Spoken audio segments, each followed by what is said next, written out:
It's hard to know where to start. I got to think, Madam Speaker, a lot of people looking in on this debate, hearing about copies filed and esoteric process, really don't care very much about all that, because this economy is hurting. American families are struggling under the weight of the worst recession in a generation. Families in my district are losing their jobs. Small businesses and family farms are struggling. And all they've seen out of Washington, D.C. so far is a gusher of runaway federal spending, deficits and debt and bailouts. They didn't think it could get worse. But here we go.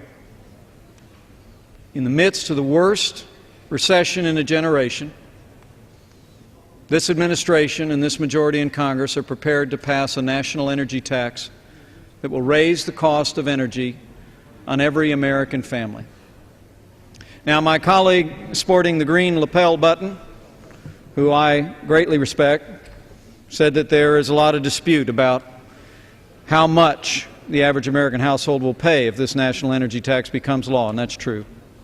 There are estimates ranging from a few $100s a year to the Heritage Foundation's over $4,000 a year.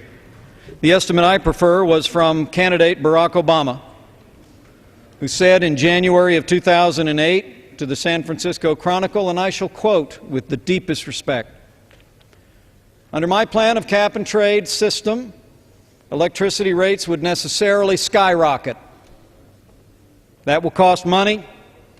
They," referring to the utility companies, "they will pass that money on to consumers." Close quote. Now, President Barack Obama. Now, I know earlier this week, the President of the United States said that polluters are going to pay the cost of this national energy tax. That's not what he said last year. Now, I don't know how y'all define skyrocket. When the President said electricity rates would necessarily skyrocket under my cap and trade plan, but I'd be prepared to defer to you. I define skyrocket as a prescription for economic decline. There may be dispute about the numbers about how much I'll be paying in my electrical bill or how much the cost of goods and services is going to go up, but there's no dispute that this cap and trade legislation will cost millions of American jobs. Raising the cost of energy is a bad idea in prosperous times. Raising a national energy tax in the worst recession in a generation is a profoundly bad idea. But for anyone looking in, Madam Speaker, let me say we are in the minority, as we have been reminded with some firmness in this debate on occasion today. We don't have the vote to stop this bill, but you do.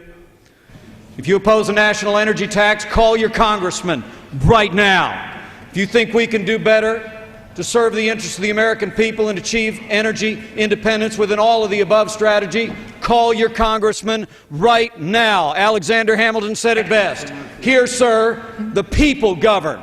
We can stop this bill. We can do better, and so we must. Gentleman's time has expired.